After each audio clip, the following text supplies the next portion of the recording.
คอยสิให้เจ้าออกไปคอยสิให้เจ้าลี้ภัยคอยสิให้เจ้าปลอดภัยเงินเจ้าก็ไปได้คณะเจ้าก็ไปได้แต่เจ้าต้องปล่อยประเทศคิวบาเป็นอิสรภาพมาเฮานี่แล้วเดี๋ยวนี้ โอ้ยมือใดสิเห็นประเทศลาวเป็นแบบนี้เด้ข้าพเจ้าคิดว่าคงบ่นานแล้วนะอีกไม่นานแล้วนะเดี๋ยวเจอกันนะไสสมพรสอนไสเดี๋ยวก็เจอกันนะไว้รอเจอกันอย่าให้ได้เจอกันนะนี่ก็เบิ่งจังซี่แหละพี่น้องให้เบิ่งคักๆโลกนี่กำลังเปลี่ยนไปบ่ต้องท่าเบิ่งเด้อเบิดทุกคนเอาหัวใจให้กันทั้งเบิดดังลุงให้หัวใจพวกลูกหลานนี่เอาให้เบิดใจนี่นะทุ่มให้เบิดใจบ่แม่นที่จอบเบิ่งได้อย่าจอบเบิ่งได้ต้องหนุนกันได้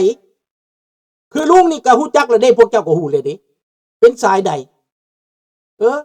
เป็นสายเสรีภาพเป็นสายประชาธิปไตยเป็นสายเพื่อคนลาวรวมลาวแนวทางมันคือกันแล้วรวมลาวเพื่อประชาธิปไตยจบบ่แม่นพรรคนั่นพรรคนี้ภายใต้ราชวงศ์ราชาห่มขาวที่เพิ่นมีบารมีเพิ่นสามารถสื่อสารกับประเทศไทยได้เพราะเพิ่นเป็นราชวงศ์คือกันสิให้ค่อยไปนั่งกับราชวงศ์มันสิได้บ่ค่อยก็ต้องหนุนราชวงศ์ให้เคลื่อนไปประเทศไทยได้ไปขอร้องประเทศไทยได้พวกเจ้าเข้าใจแล้วบ่รู้จักแล้วบ่พวกเจ้าหั่นน่ะพวกเจ้าจะสิเว้าหลายบางคนเอามาเฮ็ดหยังเจ้านี่น่ะเจ้าสิไปนั่งเป็นเจ้าเว้าแทนบ่เจ้า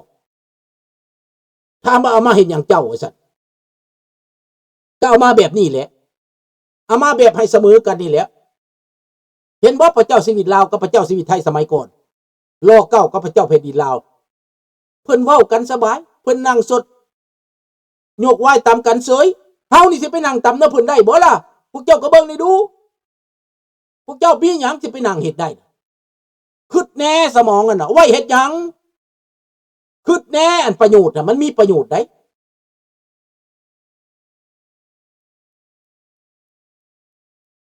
ก็บอกเลยเด้ลุงก็บอกเลยดิเพิ่นออกมาแล้วออกมาแบบนุ่มนวลออกมาแบบนุ่มๆแบบสร้างเผือกย่างหน่วยนาฏออกมานุ่มๆบ่เว้าให้ไผบ่ว่าให้ไผเพิ่นบอกเฮาต้องเปลี่ยนแปลงเป็นประชาธิปไตย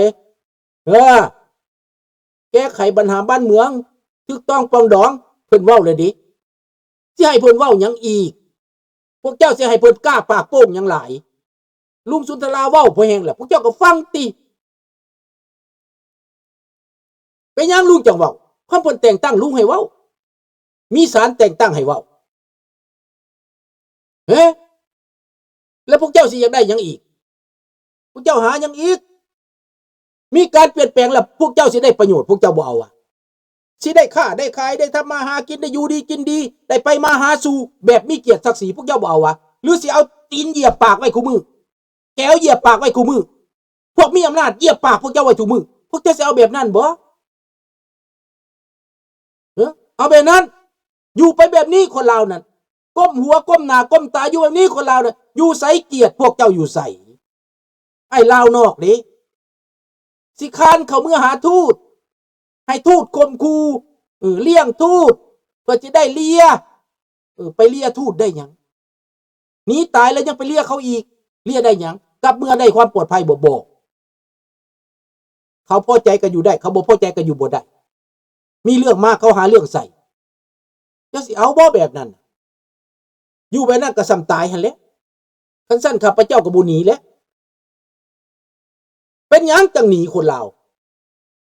ขนาดคนลาวคู่มือเป็นหยังเขาจังหนีคือบ่เขียวนี่เป็นหยังมันจังหนีหลายๆคนมันหนีน่ะเป็นหยังมันจังหนีมันถูกข่มขู่มันถูกจาขาจาแก่งถ้าอยู่ก็ตายมันก็ต้องหนีคนพวกนี้เป็นอพยพกันแบบเดียวกันนั่นแหละถูกนาบคู่แต่ละมื้อแต่ละวันอันตรายแต่ละมื้อแต่ละวันถูกบี้สีไฟแต่ละมื้อแต่ละวันมันก็หนีไปเป็นอพยพ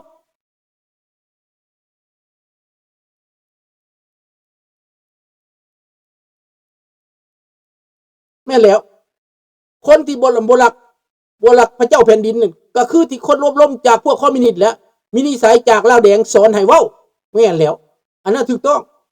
พอเกิดขึ้นมาบ่ฮู้จักเรื่องอื่นเด้บ่ฮู้จักเรื่องแต่ก่อนบ่ฮู้จักเรื่องปัจจุบันแล้วบ่ฮู้จักเรื่องอนาคตเห็นแต่แก่ตัวเองบ่จักว่าบ้านเมืองผู้ใดสร้างมา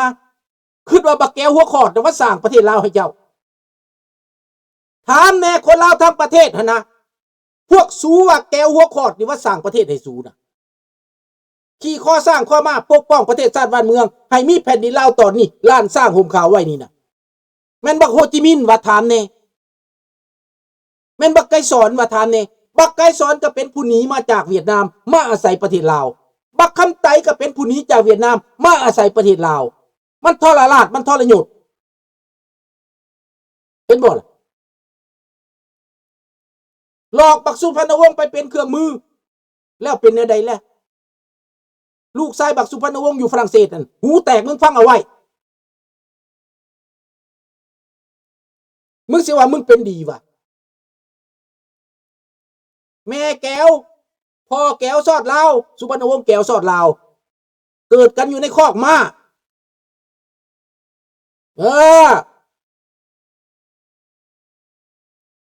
แม่นแล้วอายุ10 ปีเฮายังหนีแม่นอามิโกะแม่นถือ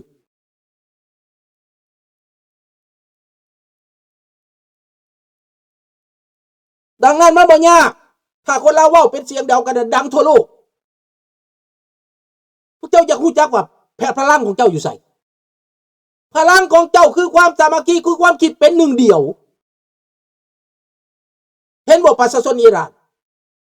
เขาบ่สนใจว่ามีพรรคนั้นพรรคนี้เขาสนใจอันเดียวเปลี่ยนแปลงประเทศก่อนจะมีพรรคการเมืองบ่แม่นมีพรรคการเมืองไว้แบบลาวนี่นะมีพรรคไว้เป็น100 พรรคทั่วโลกนี่นะอันนี้ก็พรรคพรรคนั่นพรรคนี่เป็นพรรคของไผของมันคนอิหร่านเขาบ่เป็นแบบนั้นเด้ได้ประเทศก่อนจังเว้าเรื่องพรรคการเมืองมีประชาธิปไตยก่อน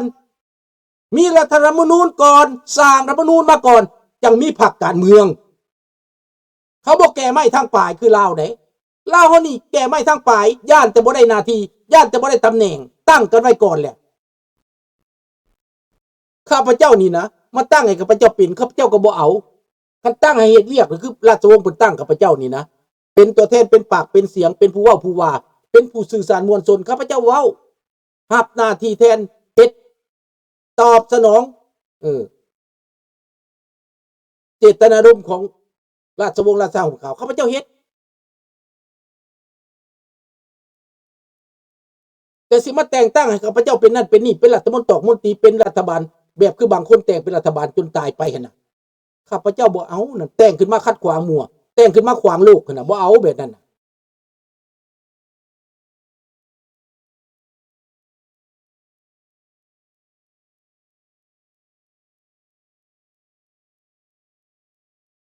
มันบ่มีตายพี่ดอกท่านพร้อมกันนะนอนอยู่บ้านก็บ่ได้ตายเด้แต่ใจมันให้นี่นะเว้ากันพร้อมกันเห็นใจกันมันบ่แม่นสิตายพวกเจ้าได้เห็นแต่ความตายคิดพร้อมใจกันก็สิว่าสิตายมีแต่คิดหาความตายคิดหาหยังคิดเป็นเสียงเดียวกันมันตายซะหมอบ่ตายเด้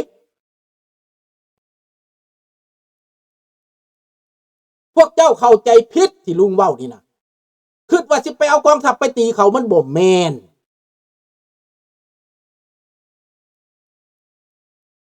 การต่อสู้บ่แม่นให้เอาอาวุธไปต่อสู้ตบตีเด้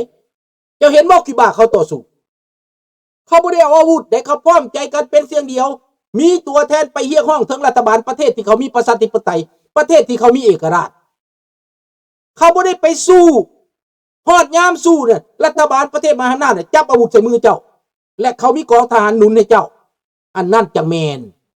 บ่แม่นเจ้าสิไปสู้เองไปซื้ออาวุธสู้เองบ่แม่นพวกเจ้าคิดผิด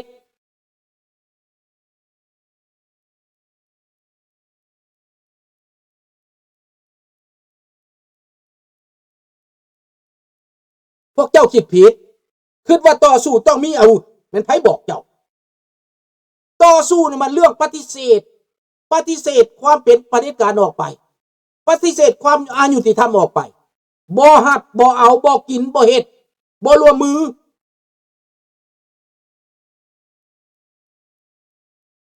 นั่นแหละหาแต่ข้ออ้างบ่ได้เด้ย่านแต่ตายบ่ได้เด้เอามนุษย์เพราะว่าเขาก็คิดนั่นแหละแต่มันบ่มีผู้นำที่แข็งแกร่งพวกหลานบ่ฮู้ทางเรียกร้องบอกอยู่ทุกมือจักไปอยู่ใส่หูน่ะจักมันฟังหรือบ่ฟังก็ยังว่าราชวงศ์เพิ่นเคลื่อนไหวแล้วเพิ่นสิเป็นปากเป็นเสียงแทนพวกเฮาให้เพิ่นเว้าคนเดียวน่ะแทนพวกเฮาน่ะเฮาอยู่ใต้อำนาจเพิ่นใต้พลังเพิ่นใต้บารมีเพิ่นพอแล้วเห็นดีน้ำสาธุให้เพิ่นได้มา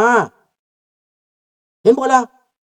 เฮาพร้อมใจกันเฮาเข้าใจเฮาซอกเฮียนฮู้เฮาซอกค้นหาเห็นบ่ล่ะเจ้าสิเป็นผู้นำเองซั่นบ่อยากได้ปืนอยากมีผู้นำว่าซั่นอันนั้นแหละความบ่ฮู้เท่าถึงการบอกว่าอย่าเป็นแบบนั้นอย่าออกมาโปโลหัวเองมีแต่พร้อมใจกันอยู่หลับๆอยู่เงียบๆเคลื่อนไหวแบบใต้ดินเงียบๆบ่แม่นแต่นอนท่าละล่าได้มนุษย์บอกหมู่ทุกคนแต่ละมื้อให้มันได้1คนแต่ละเดือนให้มันได้1คนเป็นเพื่อนเฮาตลอดให้เข้าใจการเมืองฟังลุงให้มันเข้าใจเลิกๆแล้วจังไปต่อมันบ่ซ่าดอกโลกเขากำลังเฮ็ดอยู่เจ้าบ่เห็นบ่โลกมันเปลี่ยนเขาปีนพลิกแผ่นดินอยู่เจ้าบ่เห็นบ่เพียงแต่เจ้าเป็นก้อนเป็นหน่วยเพียงแต่เจ้าเข้มแข็งราชวงศ์เพิ่นไปถึงไดเพิ่นไปฮอดไดเพิ่นไปอเมริกาเพิ่นก็ต้องพบตัวแทนของธรรมเพิ่นมาแคนาดาเพิ่นก็พบตัวแทนของรัฐบาลลุงสุตราอยู่นี้พวกเจ้าสิมาเฮ็ดแทนลุงวะเอ้านี่หนังสือของนายกแคนาดานี่นะพวกเจ้ามาเฮ็ดแทนลุงวะพวกเจ้าเฮ็ดได้วะถามพวกเจ้าแหน่พวกเจ้าจะมาเฮ็ดกับรัฐบาลแคนาดาแทนลุงได้วะมันต้องแม่นตัวแทนเว้าแล้วเว้าอีกก็ยังบ่เข้าใจพวกเจ้าต้องมีผู้ที่เฮ็ดได้ทำได้ไปได้นี่หนังสือแต่งตั้งของเพิ่นก็ได้พวกเจ้าสิเอาหยังอีกพวกเจ้าอยากได้หยังอีกพวกเจ้าสิเลือกกบเลือกนายหั่นบ่ซอกหาแต่อยากเป็นนายเองหั่นบ่เซาอยากเป็นนายหั่นน่ะให้ได้ประชาธิปไตยก่อนจังมีหน้าที่จังเฮ็ดหน้าที่ขยายคันเป็นทหารแล้วพวกเจ้าเฮ็ดหยังพวกเจ้าก็ประกอบอาวุธเตรียมไว้สภาพการมันมาแบบอิหร่านก็ลุยแล้วแม่คำสั่งบอกลุยก็ลุยละมือนั่นน่ะเปลี่ยนข้างก็เปลี่ยนข้างละมือนั่นน่ะต้องเข้าใจไว้ก่อน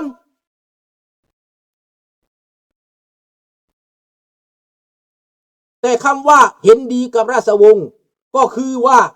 ได้ร่วมมือการต่อสู้แล้วถูกต้องน้องธนพรเห็นดีนำเห็นชอบนำรอขอให้พระองค์จงทรงพระเจริญขอพระองค์จะได้กลับมาขอบ้านเมืองจะอยู่เย็นเป็นสุขสุดยอดแล้วพวกเจ้าบ่ต้องได้เฮ็ดหยังดอกเพียงแต่ว่าเบิดประเทศนั้นบ่เอาละระบอบอันนี้แหละจบปฏิเสธระบอบเผด็จการออกไปมัน50 ปีแล้ว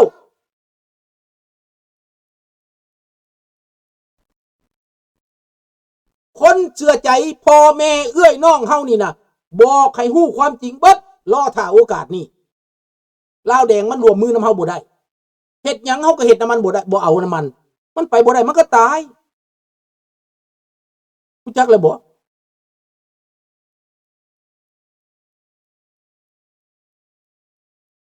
ก็นั่นแหละพวกคนเมืองลาวบ่ต้องให้เว้ายากเด้อพวกเจ้าบ่ต้องเว้ายากพวกเจ้าบ่ต้องมีเงื่อนไขพวกเจ้าบ่มีข้ออ้างนั่นนี่พวกเจ้าเห็นกับตาแล้วเห็นกับตาแล้วคนทั้งประเทศเดือดร้อนคนลาวอยู่นอกประเทศก็เดือดร้อนเจ้าสิว่าลุงมาอยู่นี่ลุงสบายบ่ได้สบายเด้หนีมาอยู่ต่างประเทศนี่50 ปีนี่นะบ่ได้สบายมีเวียกเหตุการณ์ทำได้กินได้อยากจริงแมนมีเงินจริงแต่ทุกใจน้ำพี่น้ำน้องพี่น้องอยู่เมืองลาวพุ่นทุกญาติพี่น้องเมืองลาวพุ่นทุกหน่อยขอแน่ลุงหน่อยขอแน่อ้ายหน่อยขอแน่นาเบาบ่หยุดบ่เศร้าเรื่องของเงินนี่นะเห็นบ่ล่ะบ่แม่นพี่น้องก็ขอนักต่อสู้ด้วยกันก็ขอมีแต่ขอกับขอ แล้วเจ้าสิอยาก